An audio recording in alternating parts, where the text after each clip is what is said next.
போதும். அவர்கள் அந்த நட்சத்திரத்தை கண்டபோது மிகுந்த ஆனந்த சந்தோஷம் அடைந்தார்கள்.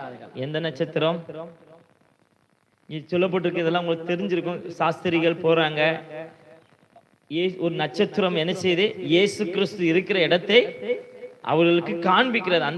அந்த நட்சத்திரம் ஒரு இடத்துல போய் நிற்கிறது. அவர்கள் அந்த நட்சத்திரத்தை கண்டபோது மிகுந்த சந்தோஷம் அடைந்தார்கள்.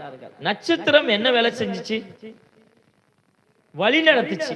இயேசு கிறிஸ்து இருக்கிற இருப்பிடத்தை காண்பித்தது. நட்சத்திரத்துடைய வேலை என்ன? அந்த மேய்ப்பர்களை வழிகாட்டி என்ன செஞ்சு கொண்டு போய் சாஸ்திரிகளை இயேசு கிறிஸ்து எங்க இருக்கிறாரோ அங்க போய்